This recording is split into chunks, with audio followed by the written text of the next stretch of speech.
Hello, ladies and gentlemen. Rob Raven here. Today we're going to do episode 2 of my new solo campaign, Heroes Adventures. When last we left off, we did Lily's backstory. And today we're going to play through Jack's backstory. So let's get this. Jack is going to begin, and we've got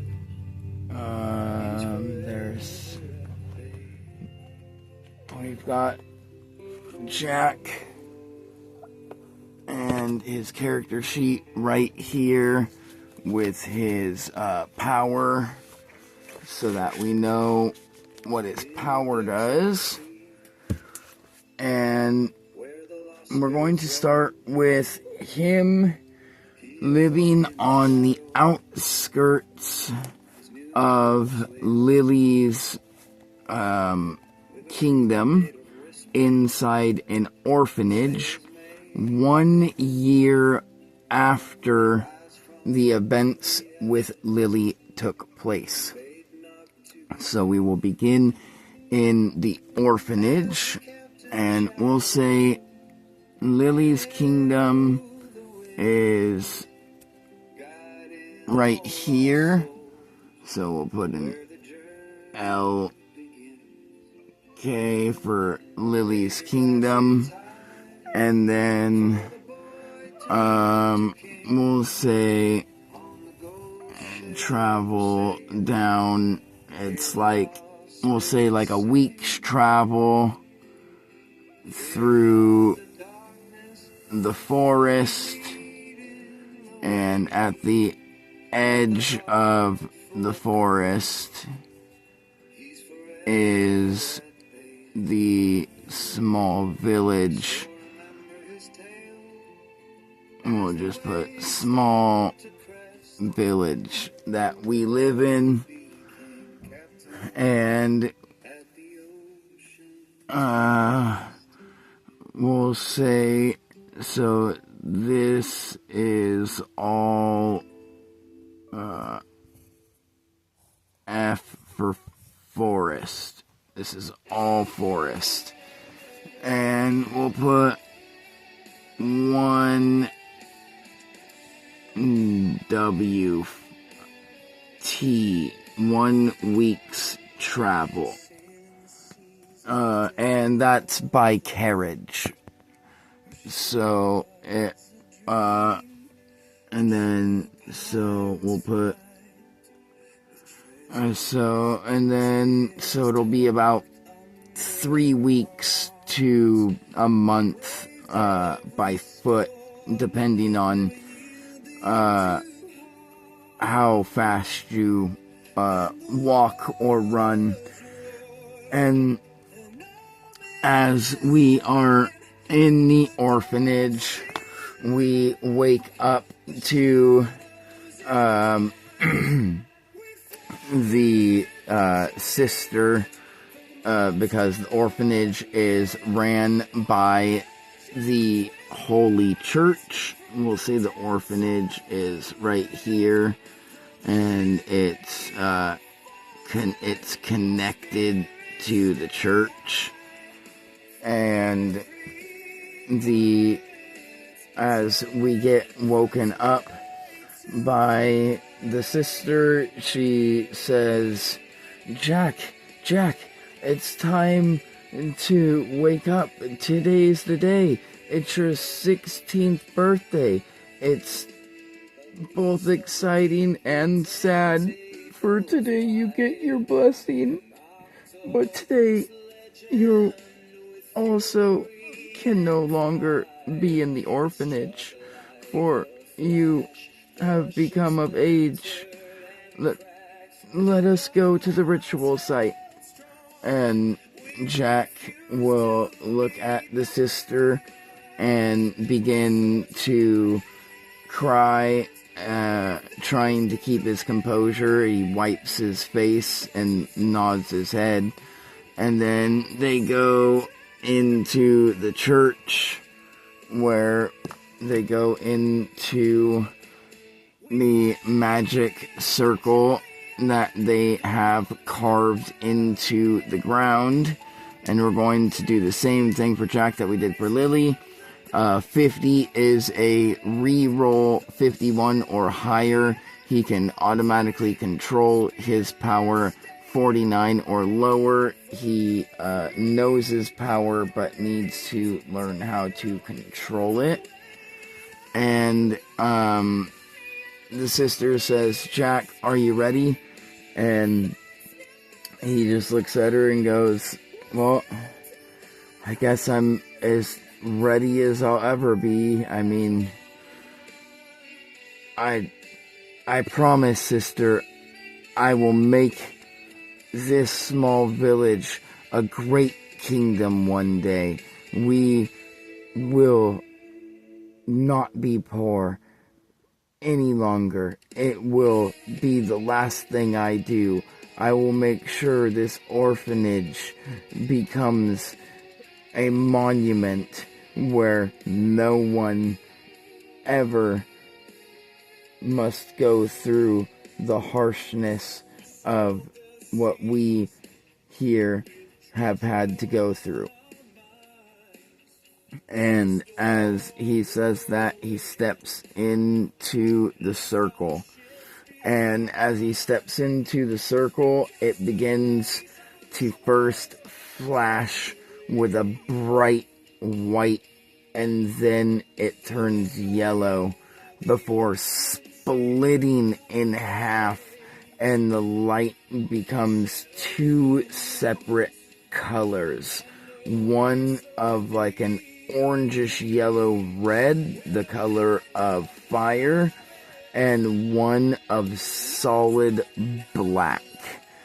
And as the light turns both these colors, Jack begins to fade and sees a vision.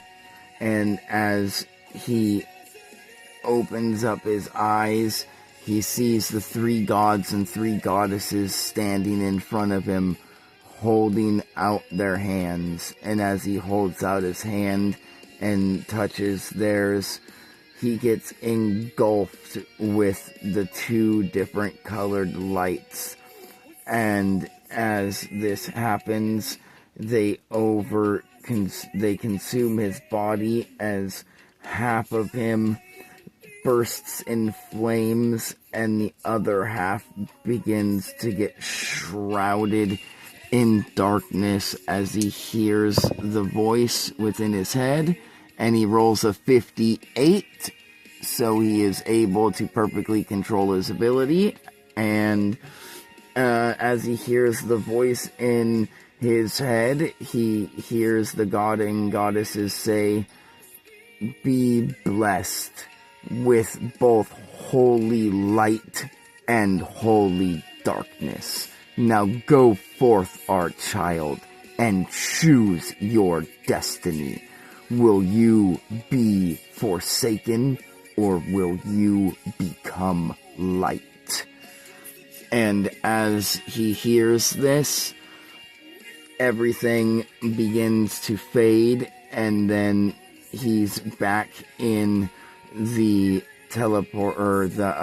magic circle, as the light around him that is red and orangish yellow and black all come into him and then burst forth as the ritual is over.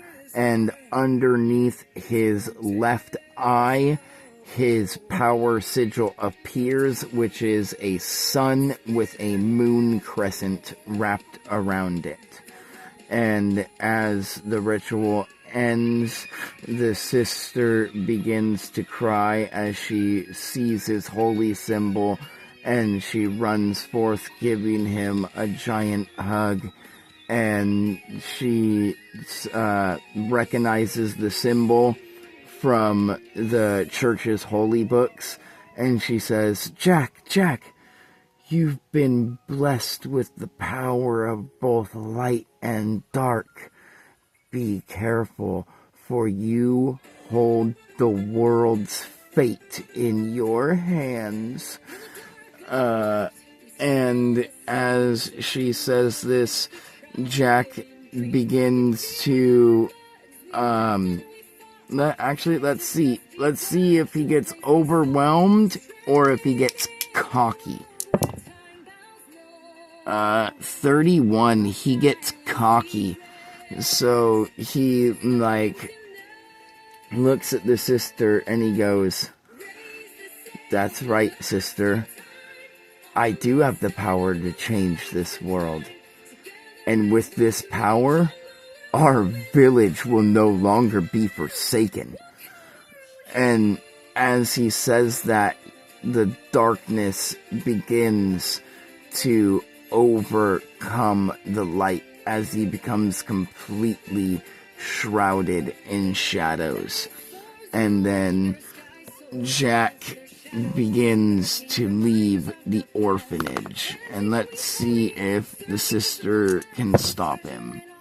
59. So the sister grabs him and says, "Jack, you need to calm down. Your newfound power is beginning to overwhelm you. Don't let the darkness take hold." And as he hears the sister's voice faintly, he allows the darkness to subside, and then he unactivates his power. And as that happens, he looks at her and says, "Thank you, sister. I promise I'll try my best to not go overboard. But those who have forsaken our land shall bow to me." And then he walks away. And we are going to begin, because we are a super poor village. We don't have any carriages, but we do have, the church has one horse. And so we will go to the stables over here, and we will grab the horse and the saddle, and we will feed and water the horse as we are getting the bags packed. And then we will stay the night in the town, and in the morning we will leave towards Lily's kingdom and ask Lily for help, because we'll say, "This is Power City," where Lily's parents were going to send her. And Power City is the place that has forsaken this small village, because they are on both the outskirts of Power City and Lily's kingdom inside the forest. And so let's say F for forest, more forest over here, and forest. And then over here is the mountain, and a mountain. And because we're in like a valley, and we'll say this is the river that comes down off the mountain. And same with this, it's the river that comes down off the mountain. And it comes down, and we don't know what's down here yet.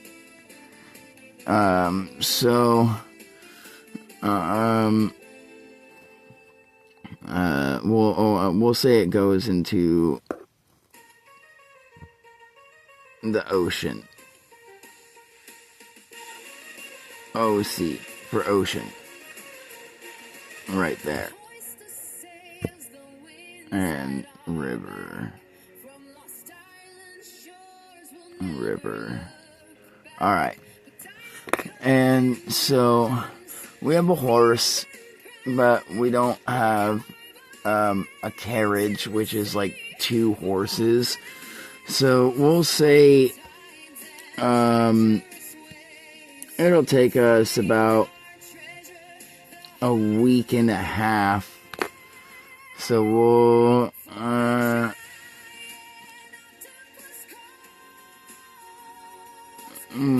say it takes us about 11 days to get to Lily's kingdom. And so let's roll and see if anything happens on these 11 days. Let's get our notebook so we don't forget what day we're on. Alright, let's do this real quick.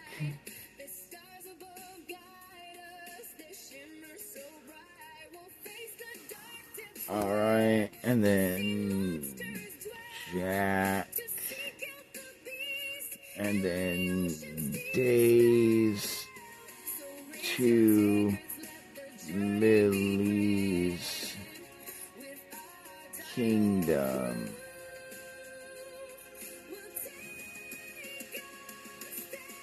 Alright, here's our note. These are Lily's rats. Then here's our, so we will do day 1, 51 and higher, nothing happens. 50 is a reroll, and 49 and lower, something happens. So 43. Alright, so 43, something happens. Let's come up with a list real quick. 1, 2, 3, 4, 5, 6. We'll say 1 and 6 are both enemy.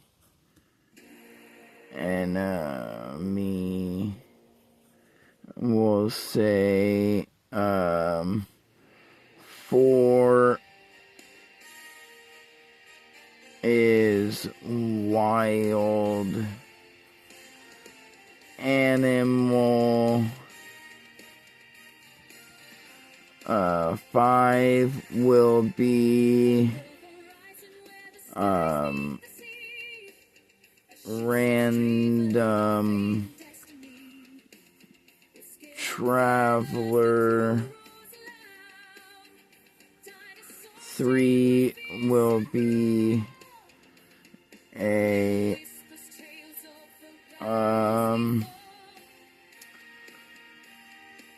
let's see, we'll make 3 someone from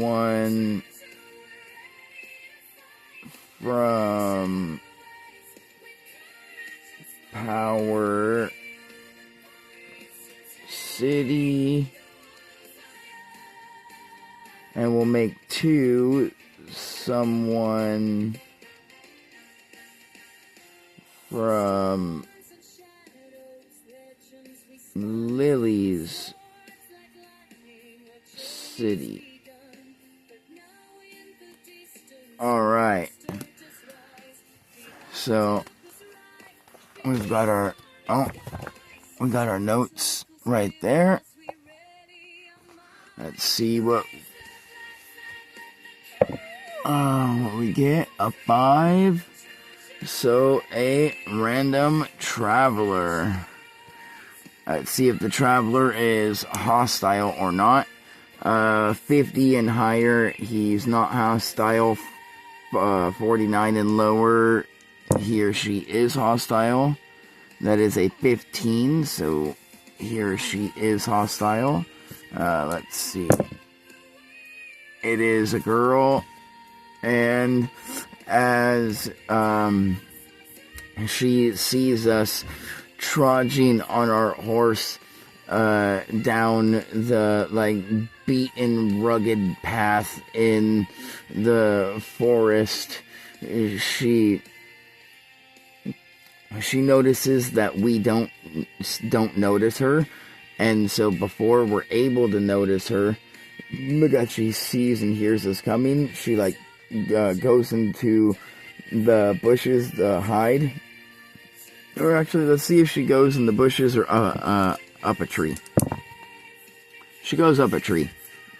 And so as we are riding and we get underneath the tree that she's in, she jumps down and attacks us. And we got Jack's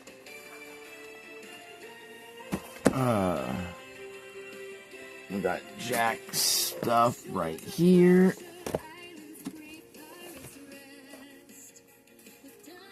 And so let's see, he's got alright, his total ADR, and she's gonna spend all 3 of her combat points to jump down and make 3 attacks. And we're going to use the ADR rule where your armor is reduced by instead of the armor being a number to hit, it is a damage reduction that is gained at the beginning of each of your turns.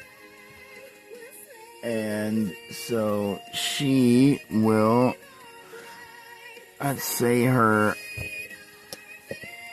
attacks do a d6 plus her 2, so 3 by 6, 7, 8, 9, 10, 11, 12, 13. So she does 13 damage.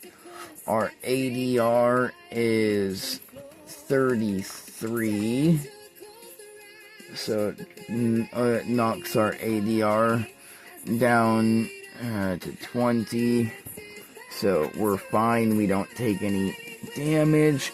As she jumps down and starts slashing and stuff at us, we're able to put our arm up and throw it forward, pushing her away from us as she falls down onto the ground, and we continue riding off away. And let's see, and yep, she is knocked prone, so we are able to escape.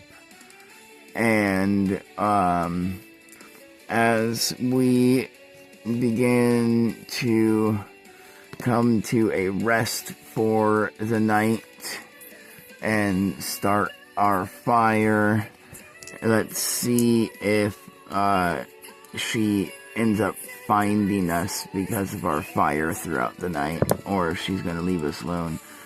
That is a 9. So she realizes that we are not someone to mess with because she was not able to sneak attack us.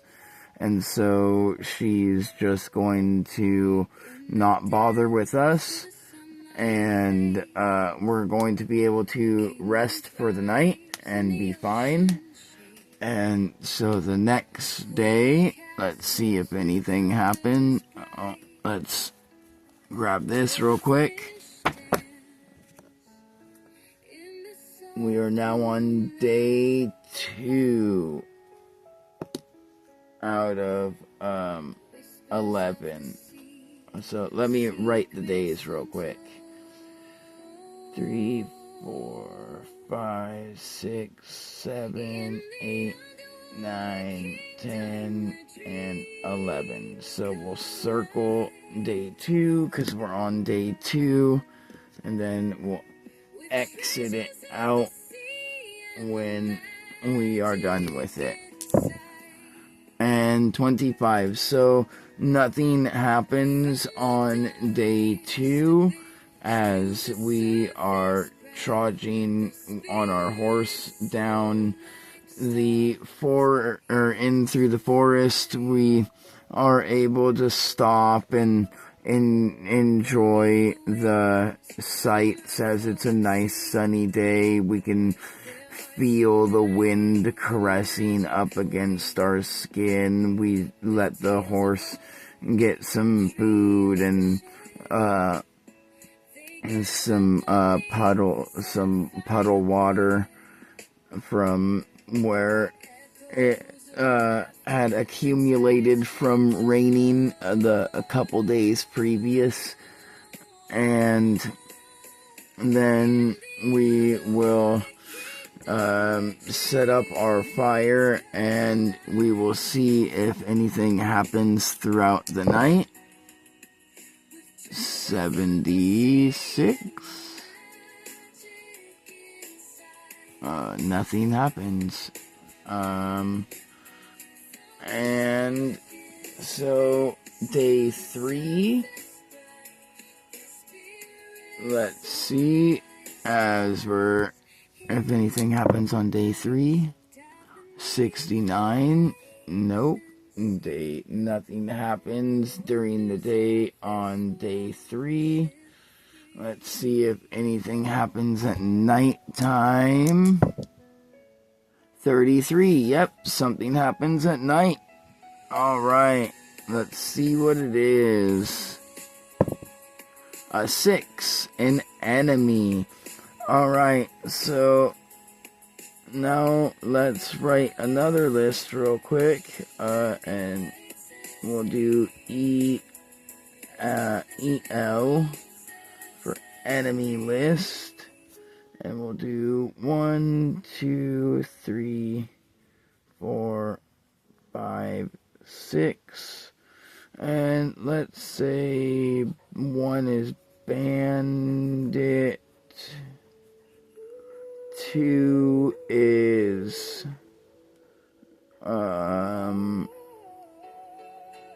let's say a bear, BAR. 3 is an elk, ELK.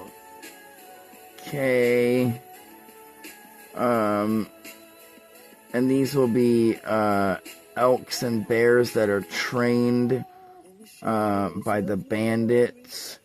And then 4 will do bandit squad leader. 5 will be bandit scout, and 6 will be the bandit boss. Boss. Alright, we've got our notes right there. Let's go ahead and see who comes at night. 5, that makes sense, it's the bandit scout. Let's see if we notice him or not. 50 and higher, we notice him. 49 and lower, we do not. So 68, so we do notice the scout. And you know what? Let's give this scout some stats real quick. So, armor 10. We'll do health of 15, fortitude 2, reflex 3, will 1, and base attack 2. Alright, let's, as we see him, we are going to activate our power, and we are going to, let's read this real quick. You unleash a 30-foot wide by 300-foot long beam of moonlight. All hostile creatures within this affected area take 8 plus ham dark damage and become affected by 1 poison and disease. So,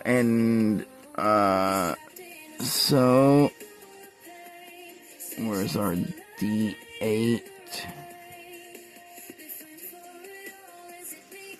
Alright, so that's a 6. And then Jack's highest ability mod is his dexterity at a 10. So 6 plus 10. And then his base attack is a 2. So 18. Alright. So as Jack sees this scout, he covers him, he coats himself in darkness and then brings it forward into his hands as he throws his hands forward, and he unleashes a blast of pure darkness beaming from his hands, and it hits this scout, and the scout takes 18, so his armor gets dropped down to 0 for the turn, and then he takes the additional 8, so he is at 7 health, and he gets affected by 1 poison and 1 disease. And we'll say the only poison and disease that Jack knows about is the 1 poison that causes the disease that has been plaguing his town. And it, let's see, it's called Constitution poisoning, and it causes the opponent to have their health permanently cut in half, and then after the course of a week, it turns into the disease if the poison is not cured, and once the disease activates and comes to fruition, you have anywhere between 1 and 10 years to live before the disease kills you, as it eats you away from the inside out. And so he is going to get dropped down to 3 health as he begins to start choking and coughing up blood. And that costs all 3 of our combat points to use that ability. And we now know that he is for sure going to die, because well, we're pretty sure he's going to die, because no one in our village knows of the cure to this poison or disease, and we have now given him the disease and put the poison in his bloodstream, so that even if the disease gets cured, the poison will still affect him, or if the poison gets cured, the disease itself will still affect him. So either or, he's affected by the disease. And so we're going to choose to just, like, let him be, because we're just, like, he's not going to mess with, we don't think he's going to mess with this anymore. And, let's see if he's still alive when we wake up. 71. Yeah, so as we wake up, he is still alive, barely breathing, like lying there on the ground, covered in blood from coughing and choking all night. And he just looks up at us and very faintly says, please, just end it. And we look at him and we think about it for a moment. And as we're thinking about it, we rolled an 8. So we look at him and we say, no. You attacked us, and I will give you this one warning. If you attack my village or attempt to call for help and come after me or anyone in my village, then you will pay, and so will your loved ones. And then we just walk away and leave him to slowly die over the course of however long it takes him.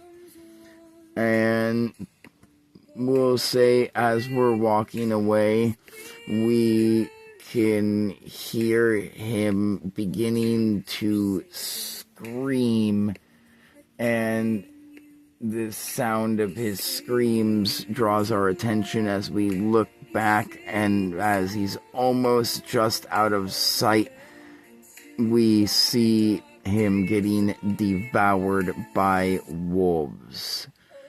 And now we are on day 4. Let's see if anything happens on day 4. 48. Yep, something happens on day 4 too. Let's see. A 6. Another enemy. Okay. Let's see. At 2, it's a bear. Alright. So, as, let's see. Oh, yeah, we got a 16, and we got an 11 plus, what's our, I'm pretty sure our dexterity for Jack is 10. Yep, because it's his highest status. Yeah, so he gets a 22. So as the bear is in the pathway and it sees our horse and it like tries to swipe at it, we are able to move out of the way and like kind of go off the path a little bit and then get back onto the path, and we are able to keep going. And let's see if we're able to escape the bear or if it claws the back of the horse and knocks us off. It claws the back of the horse, and it knocks us off the horse. and our horse is, we'll say, it runs away into the woods. And now that we don't have a horse,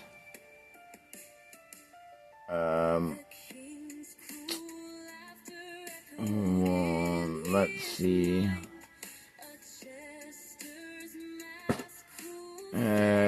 Now it's gonna take us like 25 days to get there. So 11, 12, 13, 14, 15, 16, 17, 18, 19, 20, 21, 22, 23, 24, and 25. It'll take us... Alright. And as that happens, we fall, and as we fall down onto the ground, we are going to use our power, and let's see, we're going to sheath our hands, and let's give this bear some stats real quick. Armor 18, health 50, fortitude 5, reflex 5, will 5, base attack 10. Alright. And so we will use our beam of light, and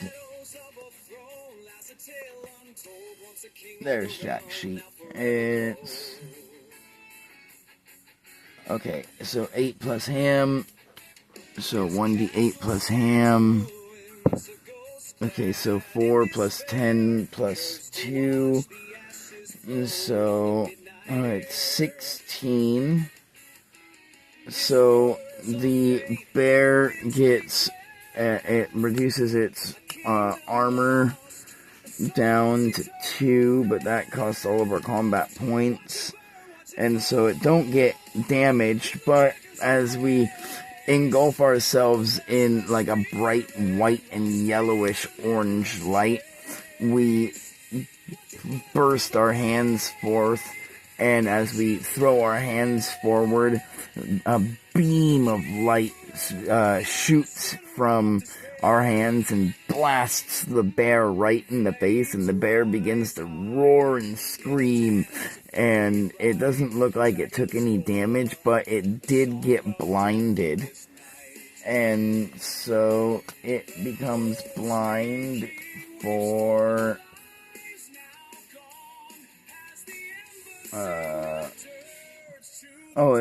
it gets blind and burned.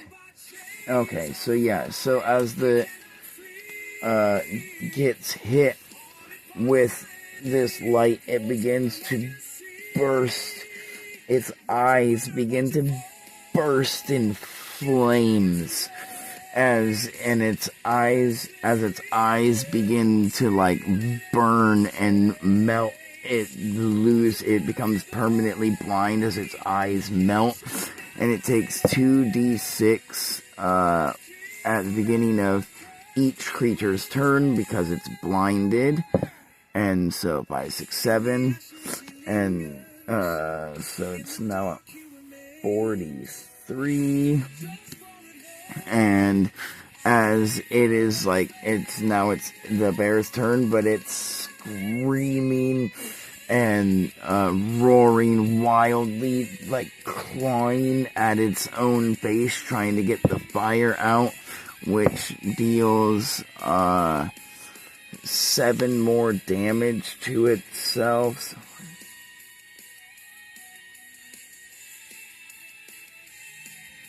So that's 36 health.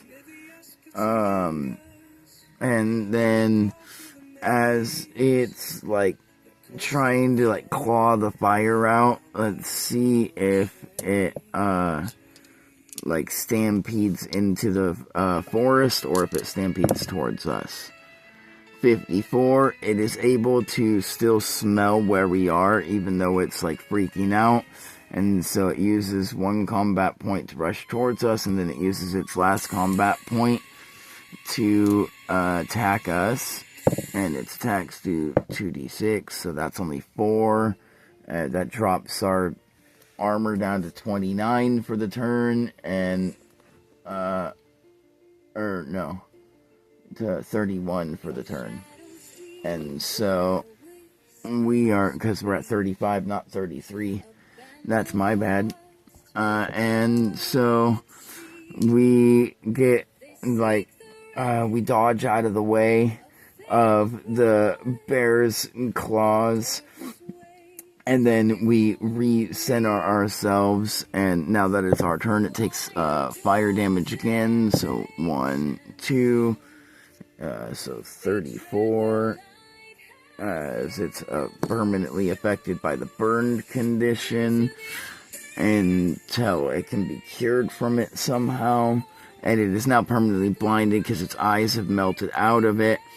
And we are going to look at the bear and say, alright buddy, it's time to put you out of your misery. And we're going to attack it with our dark power. And that is our D8. So 4 plus 2 plus 10, so that's only 16 again. So we aren't as we shoot out our beam of darkness, the bear is like screaming and flailing and like so wildly that as we try and like shoot the beam towards it, it's flailing, like it hits us in the arm and like redirects the beam in the other direction, and like hits the ground and tears up the ground, and then hits some trees and tears up some trees. And we'll say we're gonna take some damage from the bear. So that 6, 7, 8, that drops our armor down to